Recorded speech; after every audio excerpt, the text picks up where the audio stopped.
Hey, what's going on everyone? Matthew from TheRightTrader.com back today with another daily crypto update.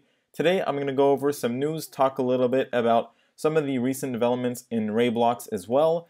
And other than that, we're going to go over our normal schedule, which is RaiBlocks, Bitcoin, Ethereum, Litecoin, Ripple, NEO, Vertcoin, Manero, Omisigo, Lisk, Cardano, and IOTA.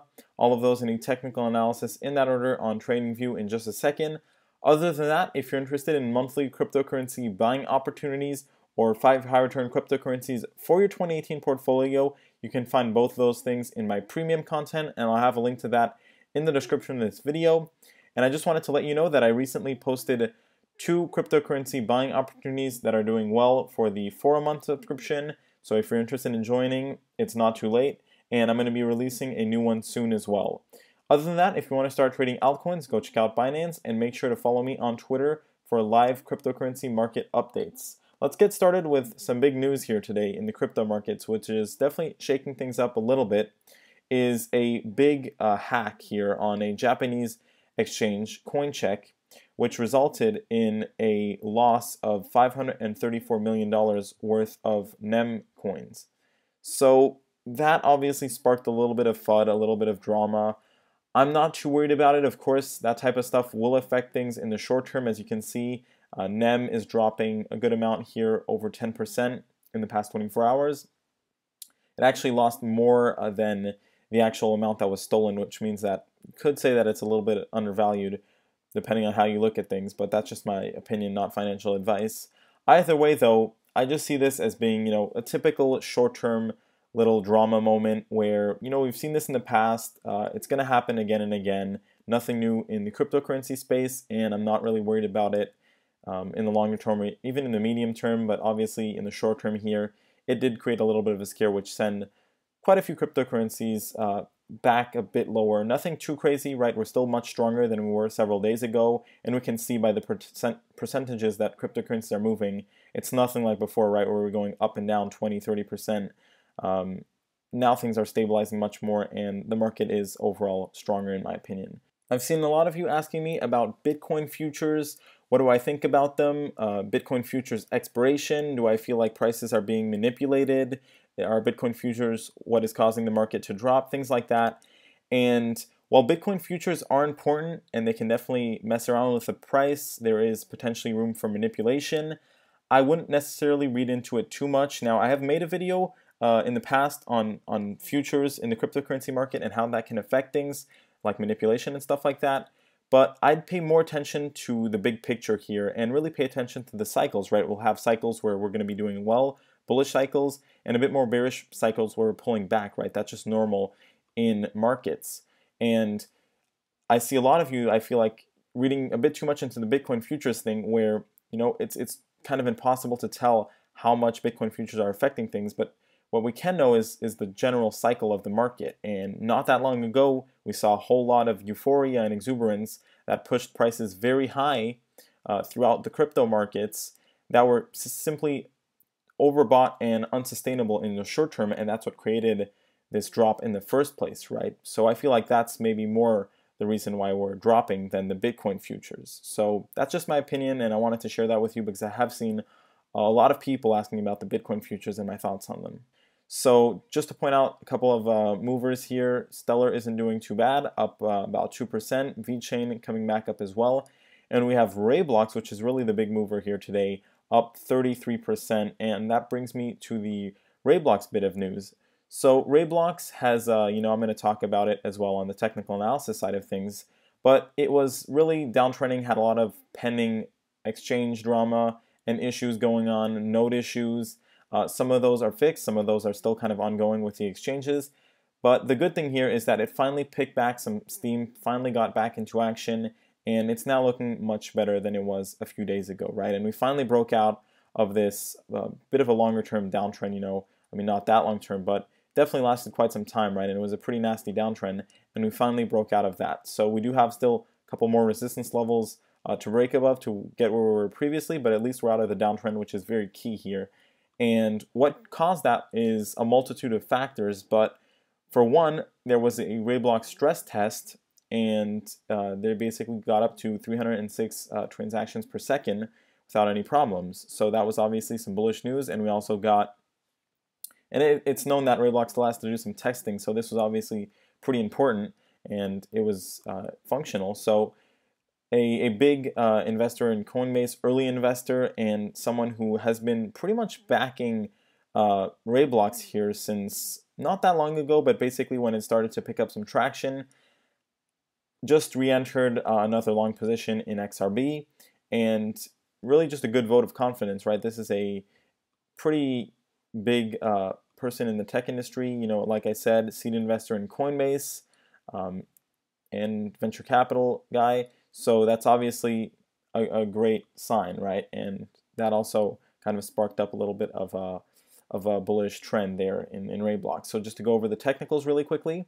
we can see that we got the break above 140,000 Satoshis, now moving towards the resistance here at 163,000 Satoshis, and that's really what we're struggling with right now. So we'll have to see if we're going to be able to get back above that in the next couple days. Definitely think it's possible. May still have to consolidate a little bit here because we did come up pretty quickly. But overall, this is exactly what we wanted to see, right? We wanted to finally get out of the downtrend, and now, even if it's a little bit, you know, more of a slow and steady thing, we should be able to climb back to where we were previously, at least towards that 220,000 Satoshi area. If we get the Binance listing, the better. And as far as the resistance levels ahead here, we do have quite a bit of resistance at around 170,000 Satoshis in that area. So that's going to be another little tricky place to get through. And then, of course, near 190,000 Satoshis. But either way, I think that RaiBlocks is gonna finally start to do well again, and I'm still bullish on it. Basically, you know, I have been long-term bullish on RaiBlocks. It just went through a little bit of a tricky moment here with some, like I said, exchange drama and stuff like that, and now things are starting to clear up one by one. So let's take a look at Bitcoin now. Bitcoin is basically, I need to zoom in here because it might be hard to see, but the current candlestick actually broke out of the downtrend, and we're kind of hanging right on top of the uptrend line. So we want to try to ideally not break below the uptrend line, but either way, the fact that we now broke, even if it was a kind of a horizontal manner, right, we didn't see a big breakout, broke out of the downtrend, it's still a very good sign, right, and that's what we wanted to see. We still have some downward pressure from the middle band, that's at $12,452, that's the brown line right here, and of course that big resistance level at $12,788. So we're definitely not in the clear just yet, but at least we broke out of this shorter term downtrend.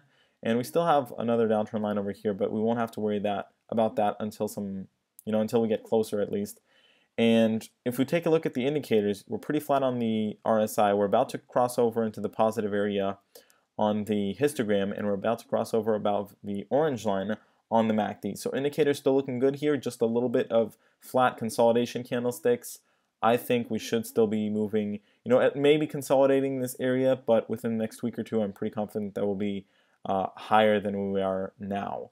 Let's take a look at Ethereum now and take a look at what Ethereum has been up to. So Ethereum is in somewhat of a similar position as to Bitcoin. The only difference is that it's a little bit stronger as far as the middle band goes. That's kind of flat up here, so we don't have to worry about that putting downside pressure. Other than that, we're basically, as we speak right now, have broken out of the RSI downtrend. That's very good. Still want to see the MACD and histogram come back up a little bit more, but we're out of the downtrend as far as the price goes, and we just have that final bit of resistance at $1,094. Once we get back above that, we're pretty much back to where we were previously. So just a little bit more resistance here ahead with that resistance level at $1,094, and then the middle band maybe at $1,132.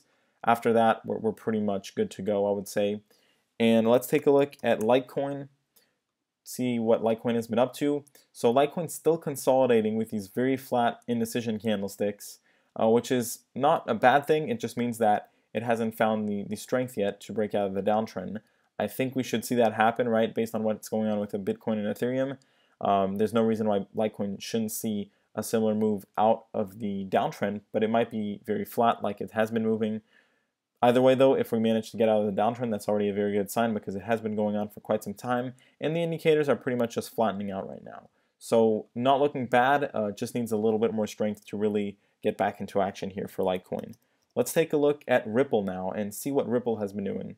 So Ripple is still kind of downtrending. You know, it just popped out of the downtrend line a little bit, and we haven't really seen it start to come back up just yet, trading at $1.21. We really want to see it get back to $1.50, and we do have the previous uptrend line, which is going to act as resistance. But either way here, it's good that we broke out of the downtrend line. We still want to see the MACD really start to come back towards that orange line, and we're kind of flat on the RSI, which is fine.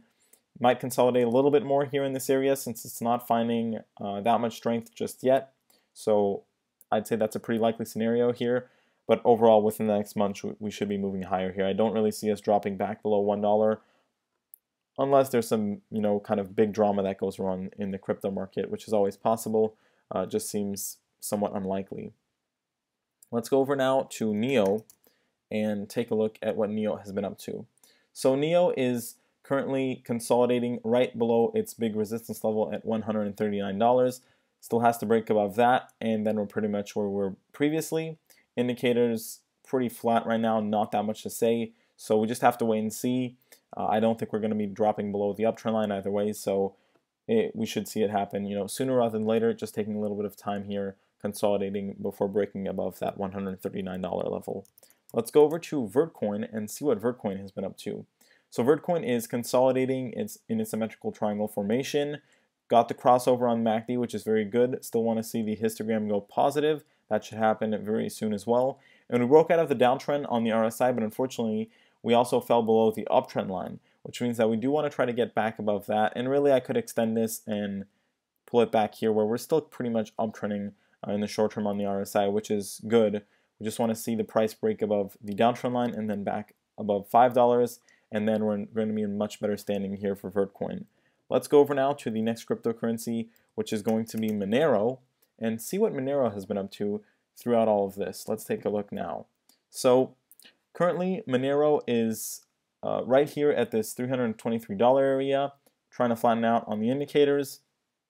Basically, we want to see it get back above $350 to really be back into a more bullish mode. We're still above the uptrend line, which is good here, the short-term uptrend line.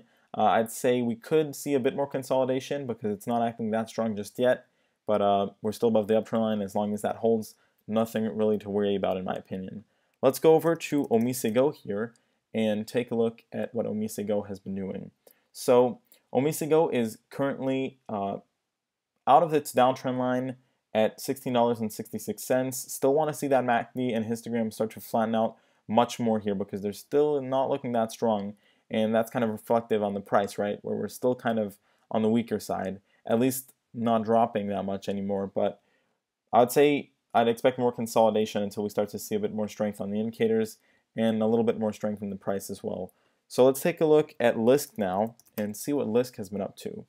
So Lisk is currently consolidating between its $25 resistance level and its $20 support level, which is fine. That's probably because it's waiting on the MACD to flatten out a little bit more before we can get the crossover. RSI already starting to flatten out, histogram coming back up slowly but surely, so probably just going to be a matter of time here before Lisk can refine some strength on the indicators and then start moving back up towards $25 as far as the price is concerned. Let's take a look at Cardano and see what Cardano has been doing. Cardano broke below its basically its uptrend lines here, the short-term one as well. So what that tells me is we're probably going to see it consolidate a little bit more in this area.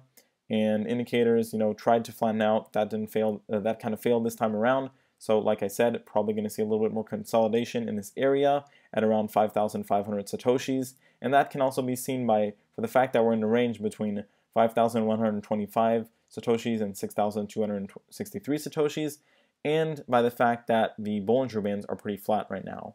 Let's go over and take a look at IOTA, see what IOTA has been doing. IOTA is in its symmetrical triangle formation, currently experiencing some very flat candlesticks consolidating in between those two trend lines. And as far as the indicators go, really slowly but surely start trying to flatten out on the indicators, I'm going to say, but we haven't seen, you know, that bullish signal that we need, like a break above the downtrend on the RSI or a move above the orange line on the MACD. And until that happens, we have to wait and see, but I'd say there's a little bit more likely of a scenario that we break towards the upside, but we just want to make sure that we get confirmation on the indicators first, I would say.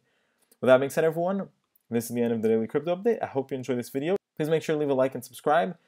Check out my premium content and make sure to follow me on Twitter for live cryptocurrency market updates. Thanks for watching, everyone. I'll catch you next time.